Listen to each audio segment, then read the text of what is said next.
निपुण भारत, निपुण भारत,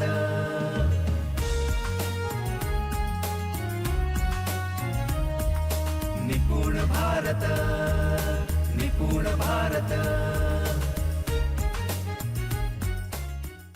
त्यानंतरचा तिसरा महत्त्वाचा टप्पा होता 21व्या शतकातील कौशल्य म्हणजेच 6 C's।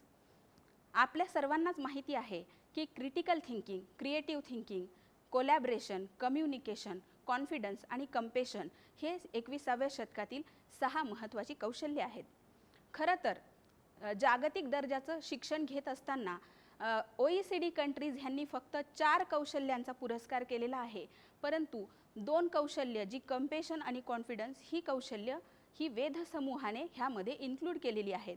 कंपेशन हे सर्वोच्च दर्जाचं कौशल्य आहे आणि त्या अंतिम टप्प्यापर्यंत आपल्याला जगातील सर्व मुलांना घेऊन जायचं आहे। तर या 21व्या शतकातील कौशल्यांचाही विकसन कशा पद्धतीने आपल्याला करता येईल त्यासाठी आपल्याला मुलांच्या शिकण्याच्या प्रक्रियेत सुद्धा ह्या गोष्टींचा अंतर्भाव करणाऱ्या कृतींचा समावेश करावा लागणार आहे। त्यासाठी म्हणजे एखादी समस्या सोडवायची असेल तर तिथे मूल क्रिटिकल थिंकिंग करतं। समस्या सोडवत असताना पूरक गोष्टींची निर्मिती करणे ह्याला आपण क्रिएटिव्हिटी म्हणतो। आणि हे सर्व करत असताना 21व्या शतकातील कायद्यानुसार किंवा आपण म्हणू की हे 21व्या शतकातलंच नाही तर हे युगानुयुगाचं सत्य आहे की एकमेकांच्या आधाराशिवाय आपण पुढे जाऊ शकत नाहीत, एकमेकांशी संवाद साधल्याशिवाय आपण पुढे जाऊ शकत नाहीत, एकमेकांच्या सहकार्याशिवाय 100% कामं यशस्वी होऊ शकत नाहीत आणि ह्यालाच आपण कम्युनिकेशन, कोलॅबरेशन असं म्हणतो। आणि ज्यावेळी ह्या प्रक्रिया लहान असतानाच्या वयापासून मुलांच्या संदर्भात घडायला लागतात तेव्हा मला कुठलीही गोष्ट अशक्य नाही हे मुलाला जाणवायला लागतं आणि त्यातून त्याचा आत्मविश्वास विकसित व्हायला लागतो। एकमेकांच्या सहकार्याशिवाय हे जग अस्तित्वात राहणं शक्य नाही ही भावना जेव्हा मुलाच्या लक्षात येते तेव्हा कंपेशन लेव्हल मूल चांगल्या पद्धतीनं प्राप्त करू शकतं। या सर्व गोष्टींचा दररोजच्या मीटिंगमध्ये सातत्यानं विचार करण्यात आला आणि त्या संदर्भात सुद्धा आपण विद्यार्थ्यांना कोणकोणत्या कृती करायला लावू शकतो याचं नियोजन देखील करण्यात आलं। त्यानंतर ही 6 कौशल्य, 9 बुद्धिमत्ता ह्यांना विकसित करण्यासाठी आपल्याला एक भविष्यवेधी शिक्षणाच्या ज्या 6 पायऱ्या आहेत त्याचा कशा पद्धतीनं वापर करता येऊ शकतो यावर देखील विचार करण्यात आला। ज्यावेळी मूल स्वतः शिकण्यास प्रेरित होणार आहे तेव्हा ते ज्ञान स्वतःहून प्राप्त करणार आहेत म्हणजे ब्लूम्स टॅक्झॉनॉमी मधलं ज्ञान, त्यासोबतच तो क्रिएटिव्हिटी करणार आहे।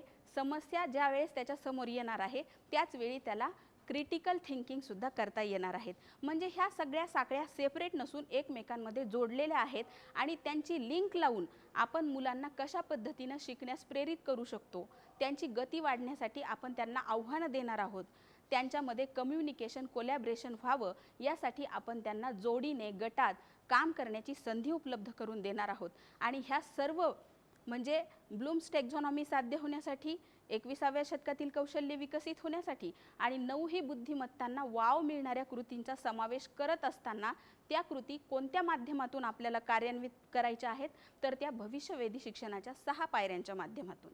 त्या पायऱ्या आहेत मुलांना स्वतः शिकण्यासाठी प्रेरित करणे, त्यांची शिकण्याची गती वाढवण्यासाठी त्यांना आव्हान देणे, लर्निंग इंटरव्हेन्शन्समध्ये 3 टप्पे पडतात ते म्हणजे मूल जोडीमध्ये शिकणार आहे, गटात शिकणार आहे, विषय मित्रांची मदत घेणार आहे, त्यानंतर त्याच्या जिज्ञासवृत्तीचा सन्मान करणार आहोत आपण, 1/3 वेळात पाठ्यक्रम कशा पद्धतीनं तो पूर्ण करू शकेल यासाठी आपण कृतींची योजना करणार आहोत।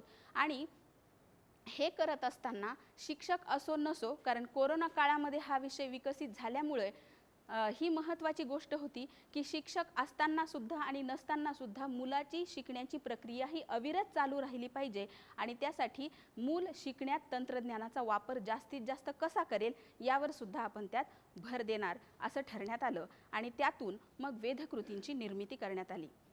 ज्यावेळी वेधकृती निर्मिती झाली त्यावेळी सर्वप्रथम स्पोकन इंग्लिश या घटकासाठी आम्ही वेधकृतींची निर्मिती केली आणि त्यामध्ये स्वतःपासून म्हणजे स्वतःच्या शरीराची ओळख, त्यानंतर स्वतःच्या कुटुंबाची ओळख, त्या स्वतःच्या घरातील वेगवेगळ्या साधनांची ओळख, अशा पद्धतीनं 16 प्रकारच्या वेधकृती तयार करण्यात आल्या आणि त्याचा पायलट प्रोजेक्ट म्हणून काही शाळांवरती त्या राबवण्यात आल्या।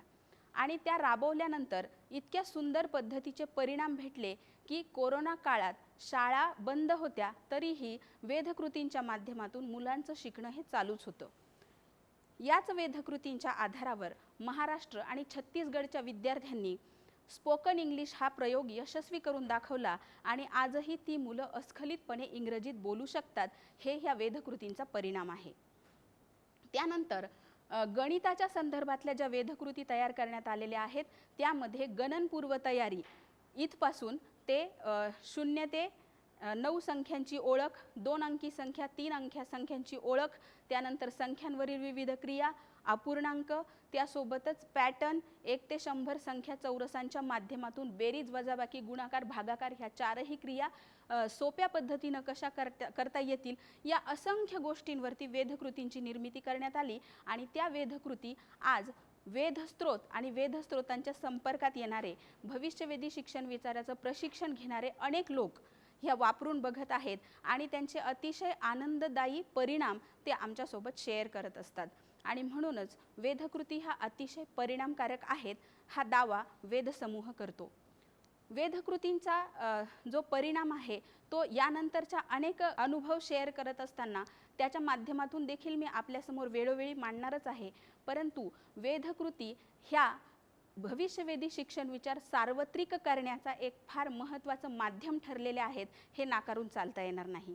कारण आदरणीय नंदकुमार सर नेहमीच असं म्हणतात की माझ्यानंतर माझी शिक्षण प्रक्रिया नष्ट न होता ती अविरत चालू राहिली पाहिजे आणि म्हणूनच जी गोष्ट माझ्याकडे आहे ती मी जगातल्या प्रत्येक व्यक्तीपर्यंत पोहोचवण्यासाठी शेवटच्या श्वासापर्यंत प्रयत्न केले पाहिजेत. आणि त्या प्रयत्नाचाच एक भाग म्हणजे ही वेधकृती निर्मिती आहे. त्या संदर्भात मी आपल्यासोबत विचार मांडलेले आहेत. आपण निश्चितच आपल्या सर्वांना ते आवडले असतील आणि आपण ते समजून घ्याल या अपेक्षेसह मी थांबते. धन्यवाद.